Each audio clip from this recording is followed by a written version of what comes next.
우리가 2주 전부터 교리를 배우고 있습니다. 교리가 뭘까요? 교리는 성경을 체계적으로 정리해 놓은 가르침이라고 할 수 있습니다. 쉬운 말로 하면 그냥 교리는 성경 자체다 라고 할 수 있습니다. 그럼 이런 질문이 들 것 같습니다. 아니, 교리가 성경이라면 그냥 성경 읽으면 되지 뭐 이렇게 어렵게 교리를 공부합니까? 예를 들어 설명해 보겠습니다. 식물에 대해 공부를 한다고 가정해 보겠습니다. 그러면 두 가지 방법이 있습니다. 첫 번째는 산으로 들러 나가서 식물을 찾아보고 관찰해보고 연구하는 것입니다. 두 번째 방법은 식물원에 가는 것입니다. 지난주에 권사찬양대에서도 아름다운 식물원에 갔다 왔다고 들었습니다. 식물원에 가면 식물들이 체계적으로 잘 정리되어져 있고 나눠져 있습니다. 열대간, 열대간, 침엽수, 무슨 화렵수 하면서 아주 잘 정리되어 있는 곳이 식물원입니다. 그럼 식물을 체계적으로 효과적으로 공부하려면 어떤 방법이 더 좋을까요? 식물원에 가서 정리된 식물을 관찰하는 게 더 빠르고 체계적으로 배우는 방법일 것입니다. 교리도 마찬가지입니다. 교리를 배울 때 유익한 점은 하나님에 대해 더 체계적으로 이 성경을 배울 수 있다는 장점이 있습니다. 그러면 이 교리를 배워서 어디다 써먹을 수 있을까요? 그 목적이 무엇일까요? 이 교리를 배우면 우리가 하나님을 더 알게 되고요. 그렇게 되면 하나님을 더 사랑할 수 있게 되고 하나님을 예배할 수 있게 되는 것입니다. 그래서 교리 공부의 궁극적인 목적은 예배에 있다라고 할 수 있습니다. 그런데 교리를 잘못 배우면 내가 이것을 안다고 교만해지거나 다른 사람을 정죄하고 판단하는 도구가 되기도 합니다. 하지만 교리의 본래 목적은 겸손한 태도를 가지고 하나님을 알아가며 하나님을 예배하기 위한 것임을 믿으시기 바랍니다. 오늘 3강의 주제는 유인물을 보시면 성경을 보는 바른 안경입니다. 여러분 언제 안경을 쓰시나요? 잘 안 보일 때 쓰시죠. 제가 2주 전에 처음으로 교리를 시작할 때 저기 뒤에서 이제 PPT를 보면서 시작을 했습니다. 근데 제가 한쪽이 좀 난시가 있거든요. 뒤에서 PPT를 보니까 글씨가 이렇게 좀 흐리게 보이는 거예요. 그래서 안경을 맞춰야 되나 한번 진지하게 고민을 했습니다. 젊은 나도 이런데 어르신들은 얼마나 안 보실까 그런 생각도 들었습니다. 오늘부터는 PPT는 그래서 아예 사용을 안 할 예정입니다. 그냥 잘 보이는 이 유인물을 중심으로 진행하려고 합니다. 아무튼 안경이 있어야 흐릿한 것을 제대로 볼 수 있는 것처럼 성경을 보는데도 바른 안경이 필요합니다. 안경의 두 렌즈처럼 오늘은 정경성이라는 렌즈와 조명이라는 렌즈 두 가지의 주제를 가지고 살펴보려고 합니다. 자, 그럼 우리가 믿는 이 성경은 신적 권위를 가진 책이다라고 이야기합니다. 그럼 이 성경의 권위가 무엇일까요? 우리 유인물에 있는 정의를 함께 읽어보겠습니다. 성경에 있는 모든 말씀은 하나님의 말씀으로서 모든 신앙적 논의와 행동의 최종적인 판단 근거가 된다. 네, 오타입니다. 최종적인 판단 근거가 됩니다. 예를 들어 보겠습니다. 우리 삶에서 대표적인 어떤 최종적인 권위가 뭐가 있을까요? 네, 바로 헌법이 있습니다. 헌법은 국가의 모든 법률 체계의 기초가 되고 모든 하위 법률과 행정활동은 그러기에 헌법에 따라야 하는 것입니다. 최고 권력자인 대통령이라 할지라도 법치주의 국가 안에서는 헌법에 따라야 하는 것입니다. 우리나라는 왕정 국가가 아니라 법치주의, 헌법이 다스리는 나라이기 때문입니다. 그래서 대통령의 파면 결정도 바로 이 헌법재판소에서 하게 되는 것 같습니다. 제가 법을 그렇게 잘 알지는 못하지만 그래서 그런 것 같습니다. 그래서 이 성경도 마찬가지입니다. 성경은 우리의 신앙생활과 삶의 모든 영역에서 최종적인 판단 근거가 되는 것입니다. 그래서 세상 사람들이 동성애 뭐 어때 괜찮은 거 아니야라고 말해도 성경은 분명히 최종적으로 뭐라고 이야기합니까? 동성애는 죄라 라고 일관적으로 이야기하기 때문에 우리는 성경의 판단 기준에 따라 동성애는 죄다라고 이렇게 이야기하는 것이죠. 우리 다 같이 네모 박스 안에 있는 글 같이 읽어보겠습니다. 성경에는 권위가 있다. 그 권위 때문에 우리는 성경을 믿고 순종해야 하는 것이다. 성경의 권위는 어떤 사람이나 교회의 증거에 달려있는 것이 아니라 성경의 저자이시며 진리 자체이신 하나님께 전적으로 달려있다. 우리가 성경의 권위를 받아들여야 하는 것은 그것이 하나님의 말씀이기 때문이다. 네, 그렇습니다. 성경의 권위는 어떤 사람이 성경의 권위를 부여했기 때문이 아니라, 심지어 교회가 권위를 부여했기 때문이 아니라 성경의 저자가 하나님이시고 진리 자체이신 하나님께서 이 성경을 주셨기 때문에 신적 권위가 있다라고 말하는 것입니다. 그렇다면 이 성경이 하나님이 주신 말씀이라는 것을 우리가 어떻게 알 수 있을까요? 첫 번째로 성경의 자증성입니다. 자증이라는 것은 말 그대로 스스로 증거한다 라는 말입니다. 성경은 스스로 하나님의 말씀이라고 증언합니다.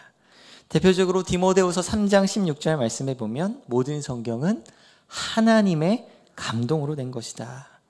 그렇습니다. 성경은 하나님의 숨결로 기록되어 있다라고 이야기합니다.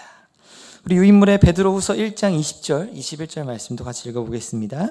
먼저 알 것은 성경의 모든 예언은 사사로이 풀 것이 아니니 예언은 언제든지 사람의 뜻으로 낸 것이 아니요 오직 성령의 감동하심을 받은 사람들이 하나님께 받아 말한 것이라. 아멘. 성경의 모든 말씀은 사람의 뜻이 아니라 성령의 감동하심을 받은 사람들이 하나님께 받아서 말한 것이다라고 이야기합니다. 이것이 바로 성경이 스스로 하나님의 말씀을 증거하는 자증성이라고 할 수 있습니다. 두 번째로는 성령의 내적 증거가 있습니다. 성령님은 신자들의 마음속에 역사하셔서 이 말씀이 바로 하나님의 말씀임을 믿고 확신하게 하십니다. 이것이 단순히 논리적 증거로만 되는 것이 아니라 성령의 직접적인 역사를 통해 이것이 하나님의 말씀임을 증언하고 있는 것입니다. 칼빈이라는 학자는 이것을 내적 설득이다 이렇게 불렀다고도 합니다. 우리 유인물의 고린도전서 2장 12절 13절 같이 읽겠습니다. 우리가 세상의 영을 받지 아니하고 오직 하나님으로부터 온 영을 받았으니 이는 우리가 하여금 하나님께서 우리에게 은혜로 주신 것을 하려 했습니다.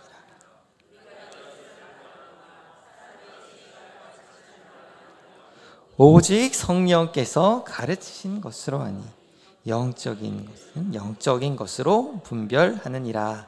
아멘. 그렇습니다. 사람의 지혜의 말로 하지 아니하고 성령께서 가르치는 것으로 한다라고 이야기합니다.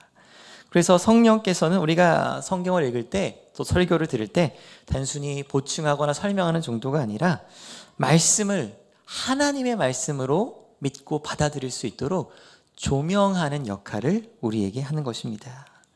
성령의 조명을 받을 때만 우리가 이 성경의 신적 권위를 믿는 것입니다. 세상 사람들은 이 성경의 조명이 없기 때문에 이 성경을 어리석게 보기도 하고 이해할 수도 없다고 합니다. 어떤 조사 기관에서 사람들을 섭외해서 유명한 설교자들의 설교를 듣고 평가하게 했다고 합니다. 사람들에게 은혜를 많이 끼치는 설교자들의 설교를 듣고 평가하게 한 것입니다.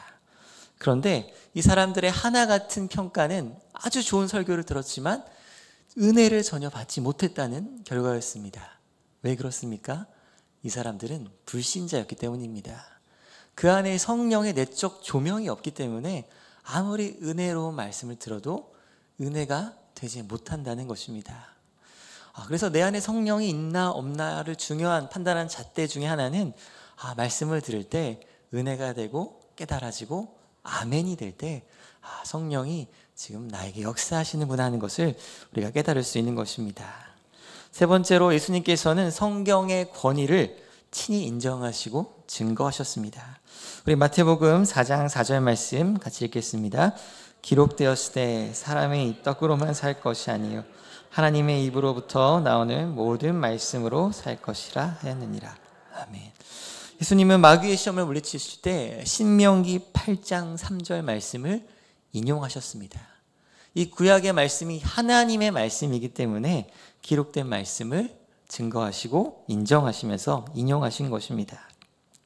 자, 네 번째로 사도들이 성경을 하나님의 말씀으로 증거했습니다. 사도들은 예수님의 말씀을 직접 들었던 제자들입니다. 그리고 예수님의 승천을 목격한 사람들이기도 합니다. 그래서 사도들은 자신이 받은 계시의 말씀들을 하나님의 말씀으로 받고 생명을 다해 그 말씀을 전했습니다. 그 말씀이 신적 권위가 있는 말씀이기 때문에 자신의 생명조차 귀한 것으로 여기지 아니하고 순교하기까지, 죽기까지 그 진리를 전했던 모습을 보여주고 있습니다. 자, 다섯 번째로 외적 증거들이 성경이 역사적 사실임을 증거합니다. 성경의 내용은 실제 역사에 기반을 두고 있습니다. 성경에 나오는 인물은 어떤 허구의 인물이 아니라 실제적으로 역사에 존재했던 신앙의 선조들의 이야기를 다루고 있습니다. 인물뿐만이 아니라 이스라엘, 또 애굽, 페르시아 같은, 바벨론과 같은 여러 대제국들의 흥망성쇠의 그 역사가 성경에 담겨져 있습니다. 또 많은 고고학적 증거들을 보면 성경 이야기에 나왔던 어떤 여리고성의 흔적이나 또 성지순례를 가면 볼 수 있는 많은 유적들이 성경의 기록과 일치하는 것을 알 수 있습니다. 또 고대의 사본들을 살펴보면 이 성경의 원본과 첫 번째 사본의 그 시간 간격이 다른 고대 문서에 비해 굉장히 짧고 이 사본도 아주 정확히 일치하는 그런 일치성을 가지고 있습니다. 왜냐하면 이 성경을 옮겨 적을 때 그냥 적은 것이 아니라요, 예를 들어 마태복음 1장을 다 적은 다음에 글자 수를 하나하나 세어보았다고 합니다. 내가 지금 적은 게 혹시 빠뜨린 글자가 있는지 없는지 하나하나 체크하면서 사본을 만들었기 때문에 성경은 그 원본과의 일치율이 아주 높은 그런 고대 문서로 인정받는 책입니다. 성경은 이렇게 수천 년이 지나도록 놀라운 일관성을 유지하며 전해져 내려왔습니다. 이것은 단순히 사람의 일이 아니라 하나님의 특별한 역사하심 가운데 일어난 일이었습니다. 또 개인적인 증거가 바로 성경이 신적 권위가 있는 말씀이라는 것을 오늘 증명하고 있습니다. 수많은 사람들이 성경을 읽고 삶의 변화를 간증하는 것을 알 수 있습니다. 그래서 그렇습니다. 성경을 읽을 때 삶이 변하고 기쁨이 샘솟는 것을 경험하게 됩니다.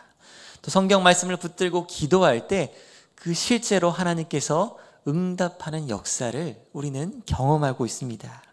왜냐하면 이 말씀은 살아있는 운동력이 있는 하나님의 말씀이기 때문입니다. 제가 개인적으로 좋아하는 목사님 중에 시광교회 이정규 목사님이라는 분이 계십니다. 원래 이분은 귀신론으로 유명한 이단, 그 성락교회의 성도였습니다. 그런데 이단에서 나오게 된 계기가 있었습니다. 이분이 청년 시절에 터미널에서 터미널에 있는 서점에서 누군가를 만나기로 한 약속이 있었다고 합니다. 그런데 아무리 기다려도 그 사람이 나오지 않자 서점에서 무슨 책이 있나 라고 돌려보다가 기독교 코너에 이 마틴 로이드 존스 목사님의 부흥이란 책을 발견하게 되었다고 합니다. 책을 읽다가 책에 너무 매료되어서 그 자리에서 3분의 2를 읽고 너무 좋아서 집에 돌아가서 마틴 로이드 존스 목사님의 교리책을 구매했다고 합니다. 그래서 마틴 로이드 목사님의 교리책을 펴놓고 한쪽에는 본인이 다녔던 이단 교회의 교리책을 펴놨다고 합니다. 그리고 가운데는 성경책을 펴놓은 곳입니다. 그러면서 어느 게 진짜 맞나 5개월 동안이나 연구했다고 합니다. 이 말씀 공부를 통해 이분이 회심을 경험합니다. 이단이 정말 잘못됐다는 것을 깨닫게 되고 이단에서 빠져나오게 되었다는 간증을 한 것을 들을 수 있었습니다. 이처럼 교리는 성경이기 때문에 교리 공부에는 사람을 회심시키고 변화시키는 힘이 있는 것입니다. 자, 이제 성경의 특성에 대해서 살펴보겠습니다. 성경에는 무오성이라는 특성이 있습니다. 무오성, 없을 무, 오류, 오이죠. 그래서 성경의 원본은 오류가 없다라는 것입니다. 근데 이 원본이 지금 존재할까요? 존재하지 않을까요? 존재하지 않습니다. 만약 원본이 남겨져 있다면 우리는 그것을 우상 숭배할 것 같습니다. 그래서 지금은 사본만을 가지고 있지만, 그래서 성경에는 원본과 사본 사이 아주 작은 오류나 차이가 있을 수 있는 것은 사실입니다. 예를 들어 성경을 읽다 보면 중간에 가로하고 없음이라는 구절이 있습니다. 이것은 다양한 사본을 종합해 볼 때 그 부분이 발견되지 않기 때문입니다. 예전에는 양피지에 이렇게 글을 기록하지 않았습니까? 시간이 지나다 보면 그 글씨가 흐려지기도 하고 떨어져 나가기도 하기 때문에 뭔가가 있었을 것 같은데 지금은 보이지 않아서 없음이라고 이렇게 놔두는 것입니다. 그래서 원본과는 그런 차이 정도는 있겠지만 이 사본상의 오류, 그 작은 차이는요, 성경 전체의 핵심적인 가르침이나 어떤 구원 사역을 이해하는 데는 전혀 영향을 미치지 않습니다. 그래서 성경의 원본은 하나님의 영감으로 기록되었기 때문에 오류나 실수가 없다. 이것을 무어성이라고 합니다. 자, 성경의 명료성입니다. 성경의 명료성이란 특별한 해석의 도구가 없어도 하나님을 찾고자 하는 사람이라면 누구나 성경을 이해할 수 있도록 기록했다라는 것입니다. 물론 성경이 기록된 당시의 시대적인 문화적인 배경을 알면 좀 더 성경을 깊이 이해할 수 있는 부분이 있습니다. 그래서 우리가 주석이나 어떤 해설서를 참고하기도 합니다. 하지만 이것은 성경을 이해할 수 없어서 참고하는 것이 아니라 더 풍성하게 이해하기 위해서입니다. 그래서 이단들 중에 이 성경의 명료성을 거부하고 성경을 마치 무슨 암호를 푸는 것처럼 설교하는 분들이 있습니다. 그래서 내 설교만 들어야 되고 내 설교에만 구원이 있고 이런 뜻이 숨겨져 있는데 몰랐지 하면서 그렇게 설교하는 이단 교주들이 있습니다. 이것은 성경을 잘못 읽는 것입니다. 성경은 초등학교밖에 못 나온 할머니가 읽어도 충분히 구원받을 수 있는 지식을 얻게 하는 그런 명료성을 가진 말씀이라는 것입니다. 신명기가 그 말을 우리에게 전해주고 있습니다. 신명기 30장 11절부터 우리 14절 말씀 같이 읽어보겠습니다. 내가 오늘 내게 명령한 이 명령은 내게 어려운 것도 아니요 먼 것도 아니라 오직 그 말씀이 내게 매우 가까워 내 입에 있으며 내 마음에 있은즉 내가 이를 행할 수 있으리라. 아멘. 하나님이 우리에게 말씀을 주셨는데요, 이 말씀이 어려운 것이다 아니다. 멀리 있는 것도 아니다. 가까이 있고 이해하기 쉽도록 우리에게 주어졌다라고 이야기합니다. 그래서 우리는 성령의 조명하심을 통해 누구나 이 성경의 말씀을 온전히 이해할 수 있습니다. 그 다음으로 필요성입니다.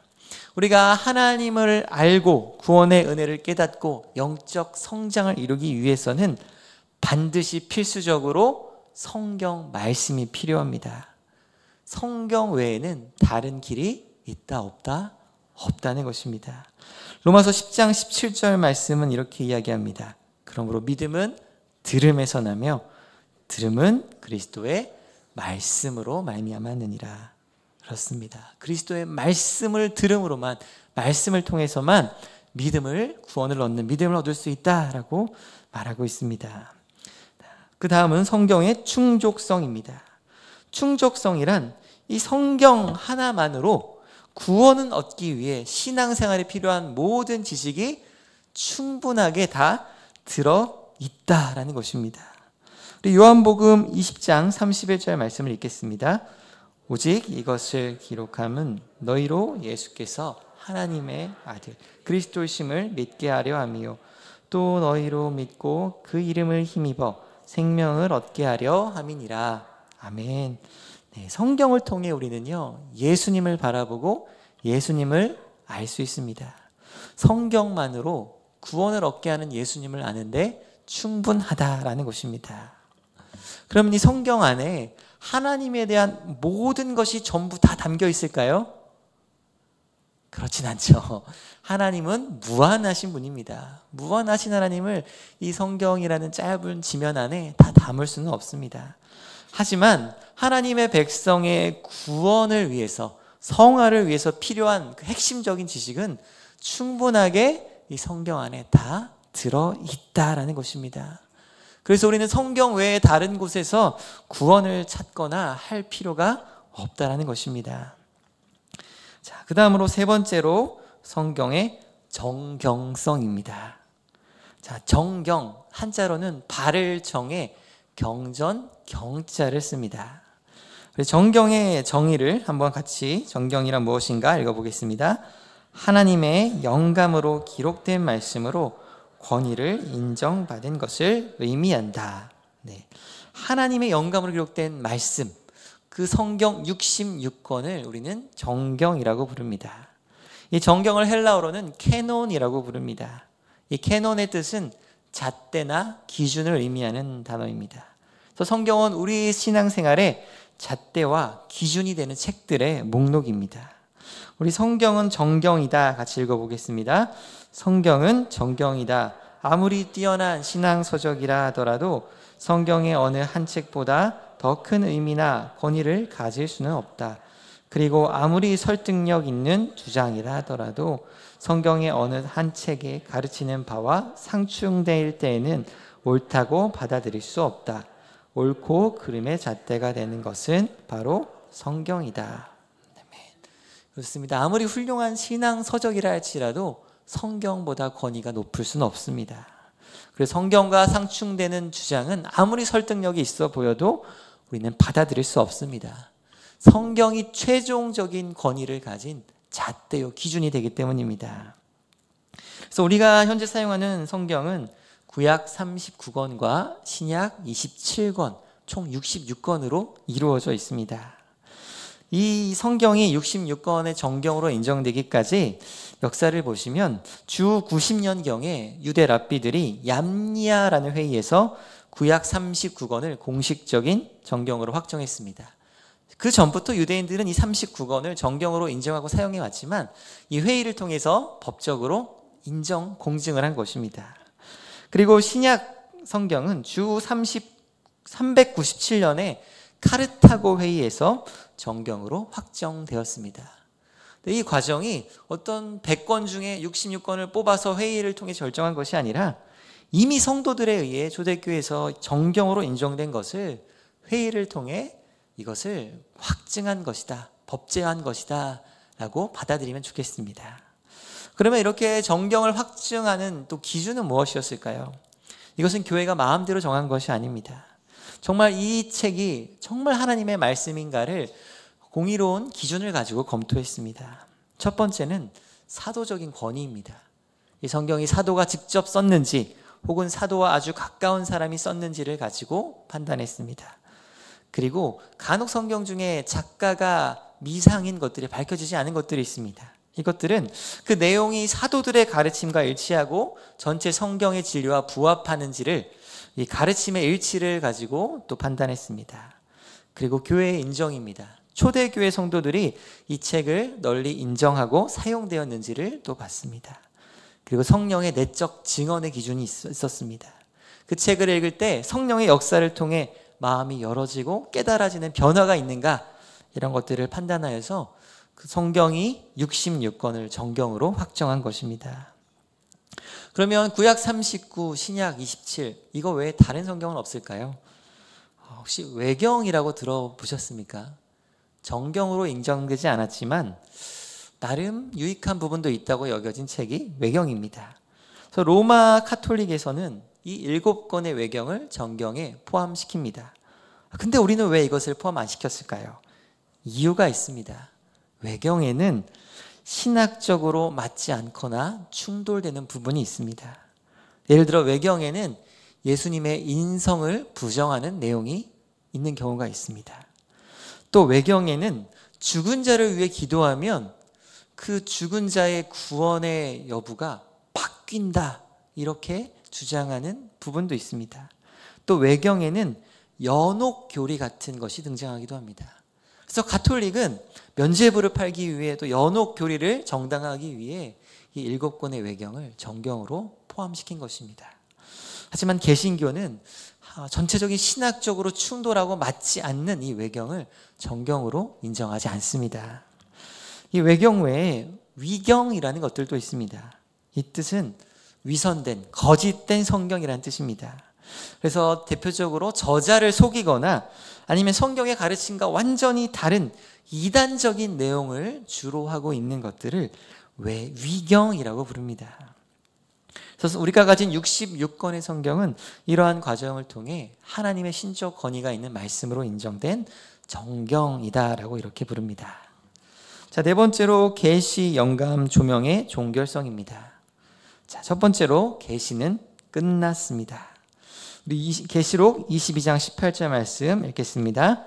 내가 이 두루마리의 예언의 말씀을 듣는 모든 사람에게 증언하노니 만일 누구든지 이것들 외에 더하면 하나님이 이 두루마리에 기록된 재앙들을 그에게 더하실 것이요. 아멘. 계시는 끝났기 때문에 이것들에 더하면 하나님께서 재앙을 더한다라고 말씀하십니다. 이단들 중에 내가 새로운 사도다, 신사도다, 내가 계시를 받았다면서 이게 하나님의 말씀입니다 하면서 성경 말씀만큼의 권위로 이야기하는 사람들이 있습니다. 그것은 요한계시록의 말씀처럼 하나님의 종결된 계시에 말씀을 더하는 것입니다. 이것은 하나님께서 재앙을 더하신다라고 경고하신 일이라고 할 수 있습니다. 하나님의 계시가 끝났기 때문에 영감도 끝난 것입니다. 영감은 하나님께서 계시를 주시기 위해 성경 저자들에게 유기적으로 역사하신 것을 영감이라고 합니다. 이제 계시가 더 이상 새로운 것이 없기 때문에 영감 역시 자연스럽게 계시가 종료됨에 따라 끝났다라고 할 수 있습니다. 그런데 중요한 것은 성령의 조명의 역사는 지금도 진행 중이다라는 것입니다. 네, 여러분이 제 얼굴이 잘 보이시나요? 안 보이시나요? 잘 보이시죠? 왜 잘 보일까요? 조명이기 때문입니다. 조명이 꺼지면 잘 안 보일 겁니다. 성령의 조명도 비슷한 뜻을 가지고 있습니다. 성령의 조명은 우리의 마음을 밝히셔서 성경의 진리를 깨닫게 하시는 것입니다. 그래서 성경 말씀이 깨달아지고 즐거워지고 순종하고 싶은 열망이 생기게 되는 것, 이것을 조명이라고 합니다. 사도행전 16장 14절을 보면 이 바울이 전도 여행을 다니다가 그 지역에는 회당이 없는 것을 발견합니다. 그래서 여인들이 있는 빨레터에 가서 말씀을 전합니다. 그때 루디아라는 사람에게 성령이 역사하셨습니다. 그래서 말씀해 보면 주께서 그 마음을 열어 바울의 말을 따르게 하신지라 라고 기록합니다. 주님께서 마음을 열었다. 이것이 성령의 조명입니다. 성령의 조명은 그때만 일어난 것이 아니라 지금도 우리에게 유효하게 일어나고 있습니다. 하나님의 뜻에 순종하며 거룩하게 살아가기 위해서는 이 성령의 조명이 필수적입니다. 특별히 조명의 역사는 하나님의 주권에 달려 있습니다. 하나님께서 역사하실 때 우리가 말씀을 깨달을 수 있다는 것입니다. 이 조명의 역사를 우리가 더 깊이 경험하려면 어떻게 해야 될까요? 첫 번째로 영적인 상태를 잘 살펴야 합니다. 우리 마음이 다른 것에 빼앗겨 있으면, 우리 마음이 혼미해진다면 우리는 하나님의 말씀을 잘 들을 수 없습니다. 마음이 청결한 자가 하나님을 본다라고 말씀한 것처럼 우리의 마음이 정말 깨끗할 때 더 성령의 조명을 받을 수 있습니다. 그래서 사도 바울은 술 취하지 말라. 이는 방탕한 것이니 성령의 충만함을 받으라 이야기합니다. 네, 술에 취하면 정신이 혼미해집니다. 그것이 술이든 어떤 세상의 우상이든 우리의 마음이 혼미해진다면 우리는 성령의 조명을 온전히 받지 못할 것입니다. 두 번째로 하나님의 말씀을 사랑하는 마음이 있어야 합니다. 나를 간절히 찾는 자가 나를 만날 것이다 라고 말씀하고 있습니다. 그렇습니다. 우리가 하나님을 간절히 찾을 때, 겸손하게 그 말씀을 받는 자세를 가질 때 주님이 우리에게 말씀해 주십니다. 그리고 하나님의 말씀을 부지런히 연구해야 합니다. 연구라는 것이 어떤 대단한 학자들이 하는 것이 아닙니다. 말씀을 읽고 묵상하고 암송하는 것입니다. 삶에 적용하기에 힘쓸 때 성령께서 우리에게 조명하십니다. 외국의 어느 신학자가 성경을 읽다가 막힌 부분이 맞닥뜨리게 되었다고 합니다. 아무리 연구하고 봐도 말씀이 잘 깨달아지지 않는 것입니다. 어떻게 하지 하다가 저쪽 건너편 이웃집에 말씀을 많이 읽는 할머니가 생각났다고 합니다. 그래서 할머니에게 찾아가서 할머니, 제가 읽다가 이 성경을 뜻을 모르겠는데 이 뜻이 뭔가요? 했더니 할머니께서 그 구절은 이런 뜻이야 라고 설명해 주셨을 때 이 교수님이 그런 뜻이었군요 라고 말씀을 깨닫게 되었다고 합니다. 어떻게 학식이 높아도 한참 박사님인 교수님보다 할머니가 성경을 더 잘 알 수 있었을까요? 바로 성령의 조명하심의 역사가 있기 때문입니다. 이처럼 성경은 나의 힘으로, 나의 노력으로 깨닫는 것이 아니라 성령의 깨닫게 하시는 역사가 있어야 하는 것입니다. 성령의 조명에 관해서 한 가지 또 흥미로운 이야기가 있습니다. 우리나라 초기 기독교 역사를 보면 토마스 선교사님 이야기가 등장합니다. 토마스 선교사님은 한국 땅을 밟자마자 포졸들에게 잡혀서 바로 목배임을 당했습니다. 근데 그 직전에 성경을 던지고 뿌리면서 죽게 되었습니다. 그런데 그 지나가던 어떤 박춘건 씨라는 분이 그 성경을 주워다가 종이 질이 너무 좋으니까 집에 이렇게 벽지로 발랐다고 합니다. 근데 그 집이 하필이면 또 여관이었다고 합니다. 그래서 여관에 묵은 사람들이 심심하지 않습니까? 그때 뭐 TV도 없고 핸드폰도 없고 누워서 이게 뭔가 글씨를 읽다가 회심하는 역사가 일어났다고 합니다. 박춘건 씨도 또 자기도 그 글을 읽다가 회심하는 역사가 일어났다고 합니다. 어떤 대단한 설교를 들은 것도 아니고요. 선교사의 사역을 통해 회심한 것도 아닙니다. 그래서 선교사가 들어가서 사역하기 전에 성경 말씀 자체로 예수 믿는 사람들이 생겨난 유일한 나라가 바로 조선이다라는 이야기가 있습니다. 이처럼 성경의 보존과 전파 과정에 성령께서 살아 역사하신 증거가 우리 놀라운 역사 가운데 있습니다. 제 말씀을 정리하겠습니다. 오늘은 성경이 얼마나 신적 권위를 가진 책인지, 또 어떻게 우리 손에 정경이 되어서 오게 되었는지를 살펴보았습니다. 이 성경은 오류가 없고 명확하고 쉬운 책입니다. 또 우리 구원에 있어서 필수적이면서 충분한 지식을 가지고 있는 하나님의 말씀입니다. 이 말씀은 살아있고 운동력이 있어서 우리의 삶을 변화시키는 능력의 말씀입니다. 그러므로 이 말씀을 부지런히 읽고 묵상하시면서 겸손하게 성령의 조명을 구하시기 바랍니다. 그래서 올 한 해 이 하나님께서 주시는 말씀의 은혜 아래 잠겨서 하나님 안에서 말씀 가운데 변화되는 기쁨을 누리시길 축원드립니다. 아멘.